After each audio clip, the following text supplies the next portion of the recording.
Welcome, everybody, to episode 62 of the effing title. And as you can see, if you're watching on the screen, there is no guest, and I have no headset on, so it is just me today.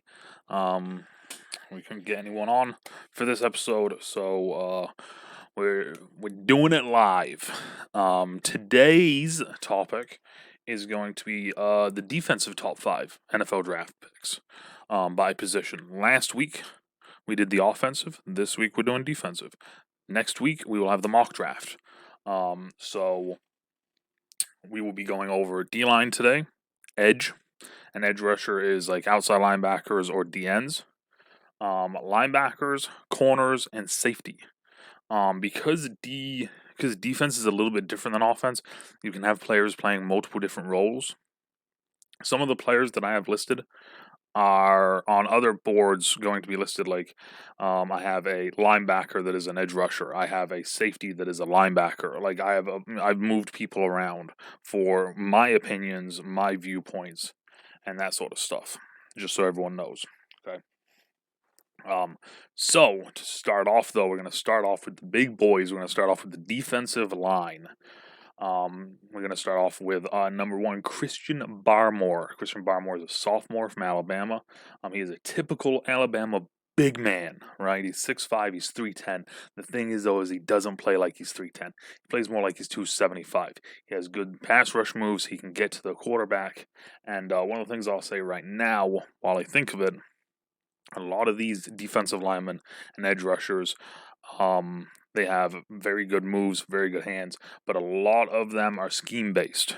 A lot of the videos and different things you'll see are a lot of twists, which sometimes can make it a lot easier for them to get to the quarterback or to get into the backfield. So that's one of the things we do have to remember at points, is schematically that aspect of it. But overall, I think Christian Barmore is the best D lineman in the board and in the draft. He is, like I said, he's this stereotypical Alabama big man, right? We have Hand, we have Deshaun Hand, we have and then we have Payne, right? Hand Payne. Some of the most recent guys that just came out, and this is one of the big guys. He's going to be a D tackle. Like I said, doesn't play his weight. He's listed as 310. He moves like he's 275, maybe 280. I like him. I think he's really good. Obviously, he's number 1. Number 2 is Levi Owusu-Koramoah from Washington. He's a senior, which means he's been playing for a while. He's 6'3", 288. He's built like a D-end. He looks like a D-end. Long, kind of rangy. He plays more of that defensive end position. He plays inside as well. He's one of the fast. He's like a fast D tackle. We see some of these guys like Mario Edwards Jr., right, moving kind of a speedier guy into D tackle, and they see some production there. He's fast. He moves well. His get off the line is good, And playing in Washington, he's playing up against a lot of fast kind of spread based offenses. So overall, he has to be able to move sideline to sideline. Number 3, we have Jay Tufele from USC. He's a junior. This was an interesting one watching him because to me, watching him play, he felt like he's a guy that potentially could be a pro defensive lineman. There's a 3-down defensive lineman, which is tough to get these days. You rarely will find 3-down defensive lineman. He's very good against the run. He can get off the blocks. He sets it up really well. He has some nice pass rush moves too. He can swim over. He can rip in. He has just a straight up just speed rush sort of thing. And his explosion coming off of the ball and off of the line of scrimmage is something to really be beheld, right? Like watching him play, you watch it and it's violent, it's aggressive, it's what you want from a defensive lineman. Number 4 is Peyton Turner. Peyton Turner he's 100% a DN. 100% a DN when you look at this guy. He's 6'6", 270. He's 100% a DN. He's from Houston. He's a senior. So we got 2 seniors here, sophomore and junior so far. So we got a little bit all over the place. He's tall, he's rangy, and he can get upfield, right? He does well versus the run. A lot of his stuff is just pure, just coming right off the edge. He's just going to go up the field and then try to crash in. Watching him play, you can tell he's going to be a pure D end, get up the field, kind of pass rush, maybe on third down sort of guy. Overall, though, like I said, I think he's going to be in a 4-3, and even if he is in a 3-4, he's just going to be used as a pass rusher. And then we get to the final guy, which is one of my favorite ones, actually, watching some of his stuff, which is Tyler Shelvin. He is 100% D tackle from LSU. He is a junior. He is 6'3", 346, and this man is just a run stuffer. That's all it is. He's an old school big man that's just going to stand there and say, you put two guys on me, I'm just going to hold you guys right here. You ain't moving me. And it's beautiful to see. So that's the D tackle or the D line list for top 5. D line is very interesting. There's a couple that might be going late first, but then it's all after that. D tackle, D end, like the D line is not a huge, like depth wise. Let me rephrase that. Depth there's plenty of, but top end D lineman, it's not really looking like it's there for this draft. Which is interesting because most of the time at least you get one or two guys. However, with edge rushers there are plenty abound. So we get straight into edge rushers, and the number one guy on my board is Kwity Paye, the edge rusher from Michigan. He's a senior. He's very good at stuff in the run. He is a very good edge. He is the stereotypical edge stuffer, where it's like you're there to make sure nothing gets outside of you. He's very good at it, and he can get to the quarterback when needed. It's interesting seeing him playing as well because, like I said, a lot of these guys, there was a lot of stunt stuff. So, like D tackle going to 5, D end going to 3, or, just doing a bunch of different moves, bunch of different stunts, bunch of different stuff. And it was interesting watching that because there was a lot of plays where you see Chase Winovich on the field as well. So a lot of it also came in when I'm watching. I was like, okay, how much of this is them putting attention to Chase and him getting through? But overall, though, I think that he is the best, if not number 2. I have him as 1 just because I'm not 100% sold on the second guy that I have on my board here. I do think, though, like I said, I do think that he's very good at stopping the run on the edge. So a team will find that, and a team will get that, and he's going to get to the quarterback every now and then. Number 2 for edge rushers, we have Jalen Phillips. He's from the U. He's a junior. He's an athletic D end. He has some very good moves. He has a high motor, and he's good against the run. This is the guy that I was going to put at 1, but there was something about it when I was looking. He did something, then he retired, then he came and played again. And I'm just looking at that, and I'm seeing that, and I'm like, I don't know, man. There's something about it that just seems a little off. I love the way the guy plays, though. He's very aggressive. Like I said, he's an athletic D end. He's 6'5", 266, right? He doesn't really go into coverage a lot. It seemed like it looked like he was more just coming off, firing off, getting after it. But like I said, high motor. You see him chasing down plays. He has a good set of moves. Nice little rip, bull rush. Just a straight up off. I'm just gonna outbeat you off the edge sort of thing. And like I said, I thought that he could potentially be one, but when I was watching it, there was just something about it. I liked Kwity Paye more. So, number 3 is Azeez Ojulari from Georgia. He's a sophomore. This dude, and a lot of people's drafts boards, I see them having this guy as being 1 or 2. I put him at 3 simply because, to me, watching the film, this kid is nothing but a pure pass rusher, which is fine. There's nothing wrong with that. For me, however, my edge rushers, like I was saying with the first one, I want them to be able to set the edge, but also be able to get up and get upfield. This guy, from what I saw, a lot of his stuff was just pass rush stuff. It was getting in the backfield and messing with the QBs. I didn't see a whole lot of, him stuffing up runs and, kind of getting in people's way, I should say. He's young. He's a sophomore. I think that, for him to come out is a little bit of an interesting decision. He's 6'3", 240. So he's a little bit on the smaller side as well. As I said, to me, he's a pure pass rusher. It's not a bad thing, but the thing that he does have that a lot of these other guys don't have is he has his acceleration is fucking wild. His acceleration from 2 point stance to 3 point stance upfield is unreal. So he's gonna go somewhere because of those aspects. The teaching him to get off of blocks, teaching him to stuff run and do that sort of stuff will come, but he's 100% a pure pass rusher, and someone who gets him is going to be happy no matter what. Then we go to Joseph Osai from Texas, junior. This is one of my two. I have two guys right here that are my kind of like not steals, but pretty close to being a steal sort of guy. Joseph Osai from Texas. He's a junior. He is 6'4". He's 253. I loved everything I saw when I was watching this. He does a little bit of everything. He's like one of those hybrid hybrid edge outside backer sort of guys.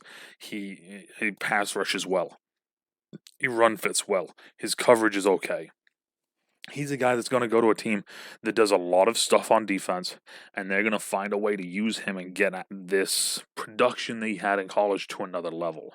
And it's going to be fun to watch. Like I said, I was watching the film, and every time I saw him doing something, I was loving it. He's, blocking up, getting off tackles very easily.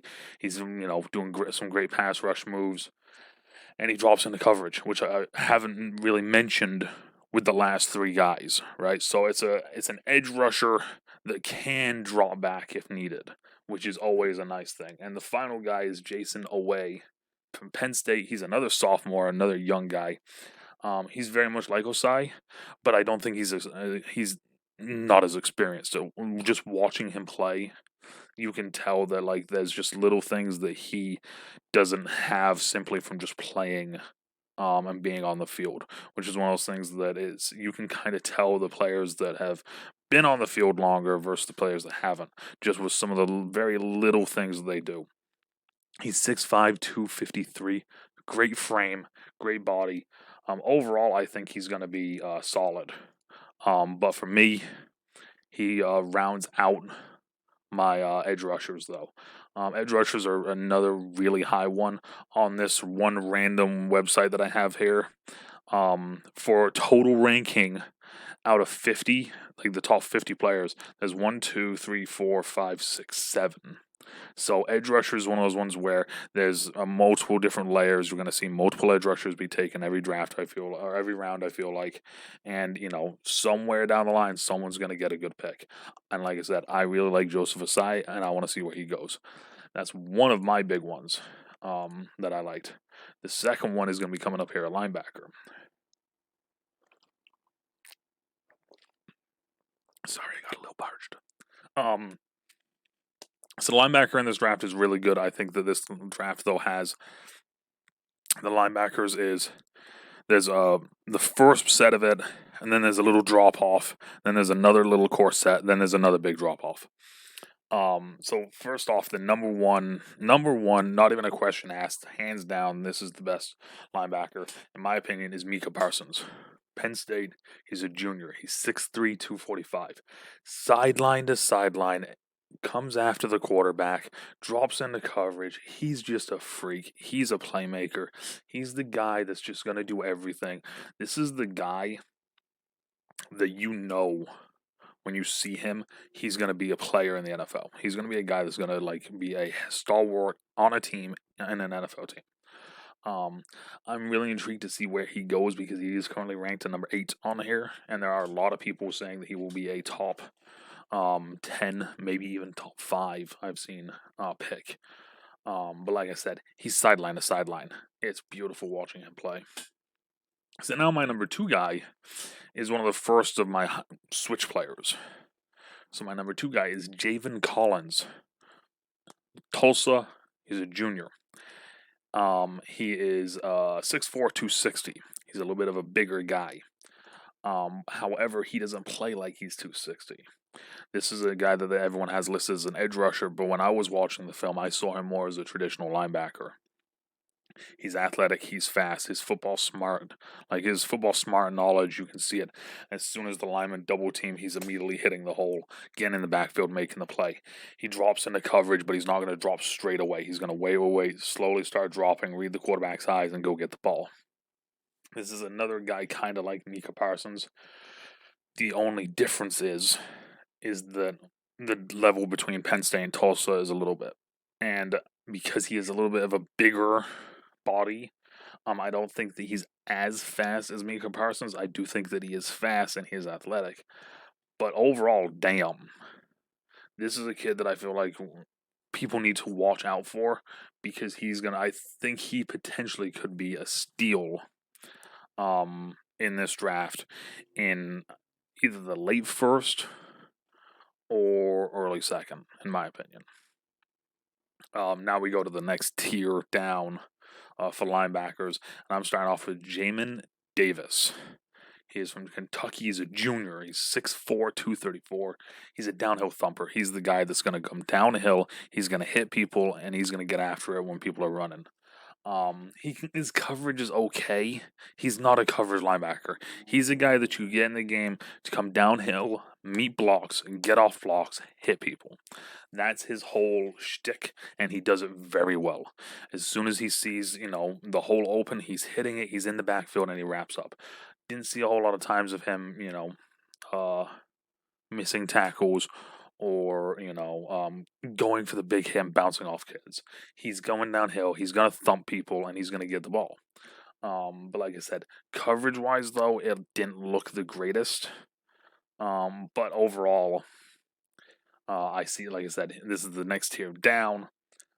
He's a better run stuffer linebacker than he is a pass coverage linebacker. And it's just as a simple thing of knowing that, so then you know when to use him and when not to use him. My fourth best linebacker is Nick Bolton from Missouri. He's a junior. Nick Bolton is 6 foot tall, 232, so he's a little bit on the smaller side. This kid is just a tackling machine, though. He literally, that's all he does, is he's just tackling. That's it. It's the old school AJ Hawk, basically. Back when AJ Hawk got drafted, everyone expected him to turn into a superstar, into a playmaker, and that's not who he was in college. In college, he tackled people. He went, he made the play, he made the tackle. Done. Get off the fucking field. Everyone expected him in the pros to take the leap forward and become like a playmaker, that sort of thing. That's not who he was. Multiple times in 2019, in 2019, he had 107 total tackles. So, like, he's tackling machine. He had 17 tackles versus Tennessee, 11 versus LSU, 10 versus Florida, 14 versus South Carolina. This was all last year. Interceptions, none. Sacks, 2. Like I said, he's a guy that you put on the field to go make the tackle. That's 100% his gimmick, and I fucking love it. I love it. If you can get a guy like him and Xavier Collins together, if you're running like a 3-4, for instance, and you need 2 linebackers, a kind of a thumper and a guy that can kind of, do a little bit of everything, getting 2 guys like that, one that's just going to go out there and just make every fucking tackle possible, and then another guy that's just overall just all over the field, you're set. You don't need fucking anything else. Which now brings me to number 5, and this one's a little bit different for me. Number 5 was Jabril Cox. LSU, he's a senior. He's a transfer. He transferred over from North Dakota State. So I think it will be interesting to see how that plays into him in the pros, because he had 1 year in the SEC. So, basically getting pretty damn close to fucking playing in the pros right there. And he did very well. Downhill, moves well, he's athletic. I loved watching this kid moving around the field, because you can just tell like he had a chip on his shoulder the whole time.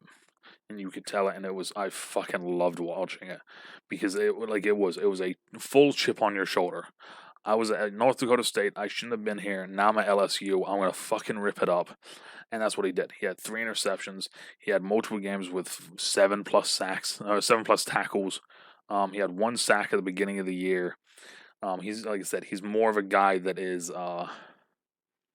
he's more of an athletic guy. He doesn't come after the quarterback a whole lot. Coverage-wise, though, pretty decent. He had an interception touchdown.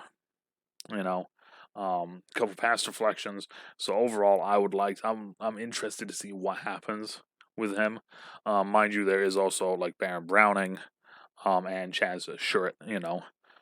There's another guy there that I haven't announced and listed, and that's because I'm going to list him here in a minute.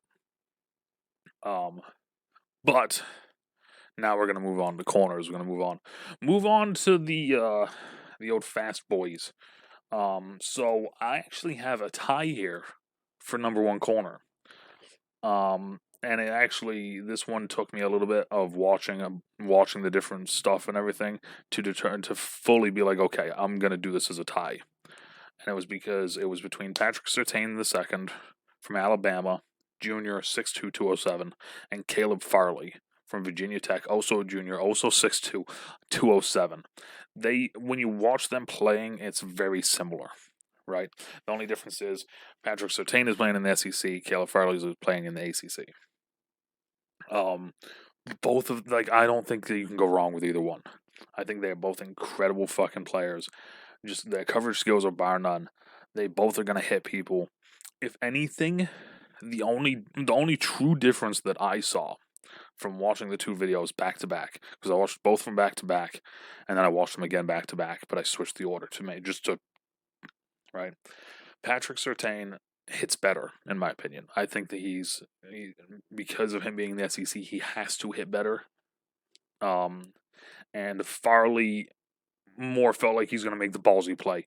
To me, watching him, it almost felt like it. And this is also the Raven fan in me, but it made me feel like Marlon Humphrey and Marcus Peters. You got the guy that's going to go out there and hit you, and then you got the guy that's going to go out there and try and get the ball.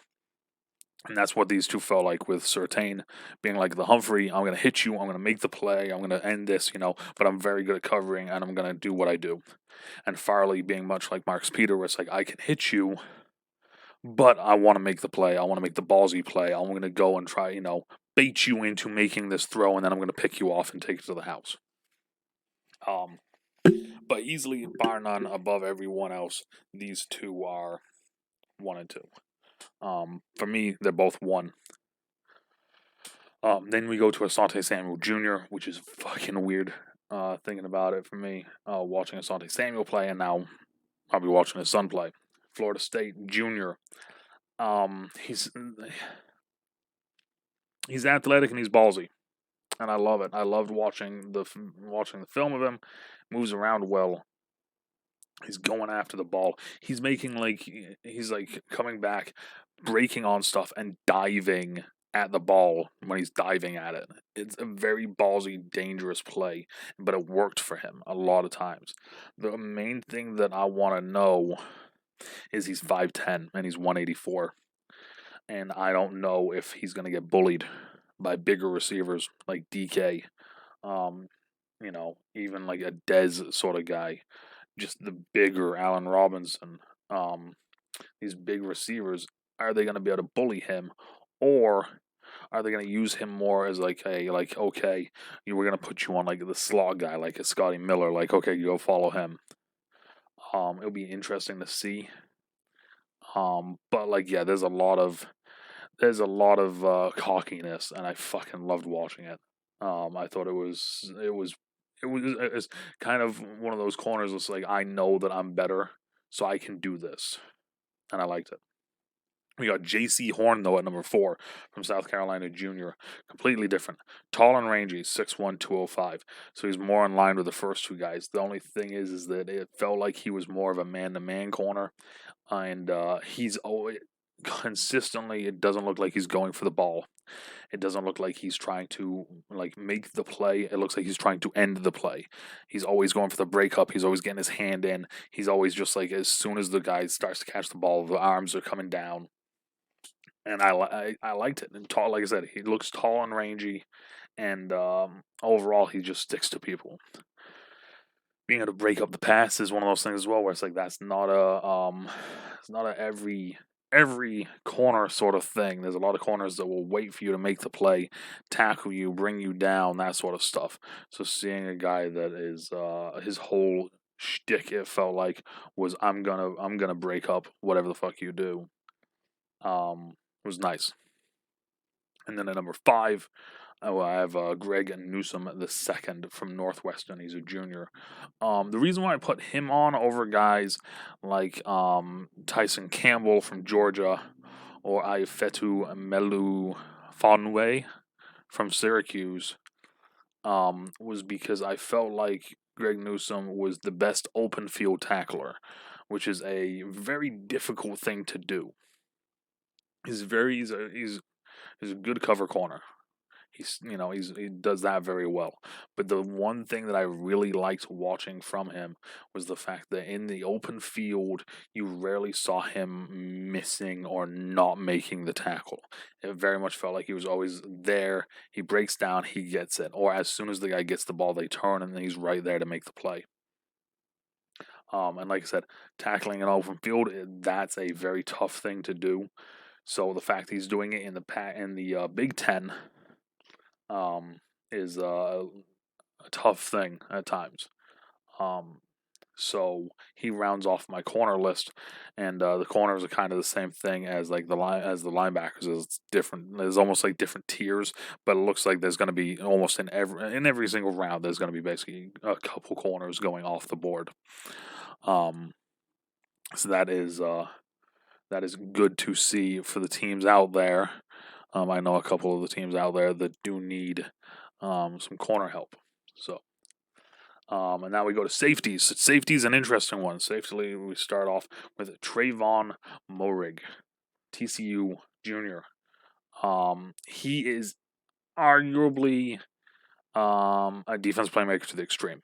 He's always looking to make the play, whether or not it's running up and making the hit and getting the ball out, whether or not it's him, baiting someone into getting an interception, if it's him cutting someone off to get the interception. No matter what, he has a nose for the ball. He's always looking to get the ball. 6'2", 202, flies around the field, does a lot of really good stuff. Easily the best safety in the draft, in my opinion. And then there's a huge kind of drop off after that, I feel like, where there's another little tier and then a big drop off, and then we go to the rest of them.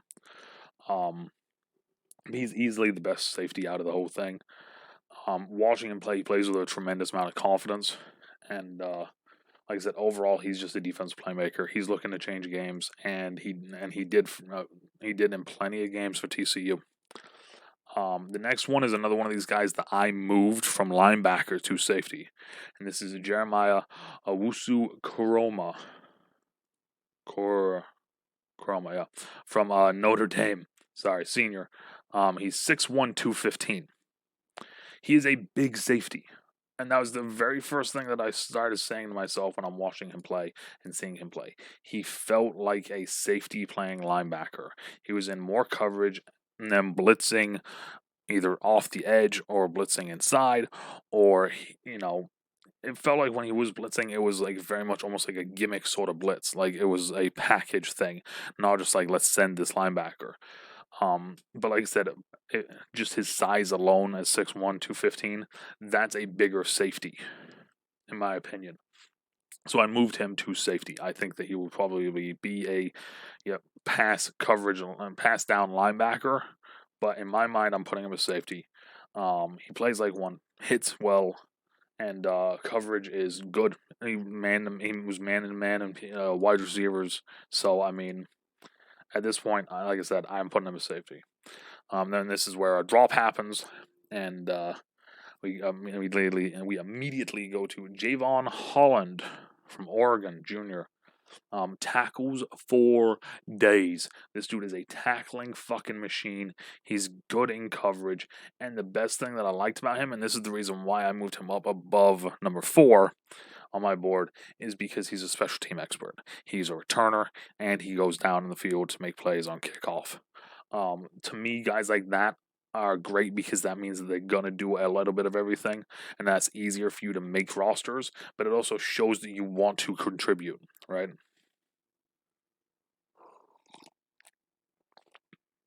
But he's the stereotypical kind of like box linebacker that's going to drop into coverage and cover a guy or two, pretty close up. But he's going to make the tackle. He's going to run up. He'll make it. He'll wrap you up, bring you down. And that's good. that's solid. If you can get a guy like that and it's solid, it gives you a safety net almost in the back end. And I put him over number 4, Andre Cisco from Syracuse, junior, 6'2", 209, and this was originally I had him at 3, and then when I started watching the Javon Holland stuff, I moved him because Cisco is the safety that's going to take your head off. He's looking to make the big hit. He's looking to make the kind of the impact play, right? He's coming downhill. He's going to hit you. The ball is going to come out, and he comes out of nowhere a lot of times. You'll be seeing it. Ball will come in. Guy catches, turns, hit, and it's Andre Cisco.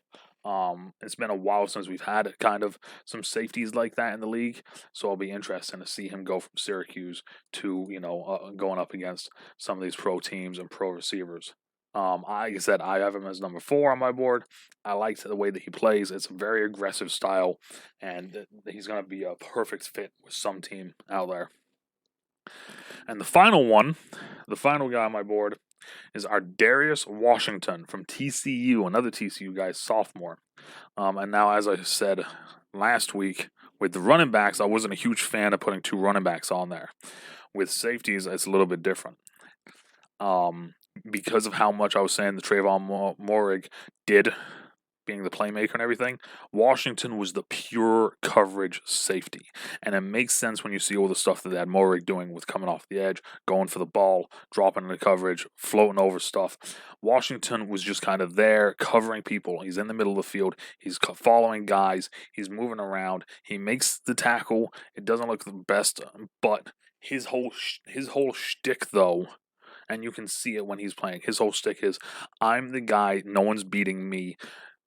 Moehrig will catch anything that gets within the first little bit. Anything goes over that, it's mine. And you could see it when he was playing like that. So I really like that, and I liked it over some guys like Tyree Gillespie and Hassan Nasir Rilden. I liked him over those guys when I was watching it. But yeah, that's kind of it today. A little bit shorter, sweeter. No discussions with any of this stuff. Overall, I think that offense is a lot stronger. The offensive side of this draft is a lot stronger than the defensive side of this draft. So it will be interesting to see how some of these defensive players, kind of unfold. I wouldn't be surprised if we see long gaps of defense players not going and then immediately just defense players flying off the board. Overall, though, I think there's some really, like I said, I think there's some good gems here. I like Andre Cisco. I like Javon Collins. I like Joseph Asai. Those are kind of my three that I kind of really like. I think that they're going to be some good ball players and will fit in with, if they can find the right fit, they'll do well. But it's all about finding that right fit. What do you guys think? Who do you guys think is going to be the steal of the defensive side? Who do you guys think is the bust of the defensive side? Overall, what do you guys think of the defensive side and my top 5 of the board? Let me know down in the comments down below. And always, depending on where you are, good morning, good afternoon, good evening, and good night. Stay out of trouble, stay safe, and we will talk to y'all later. Bye.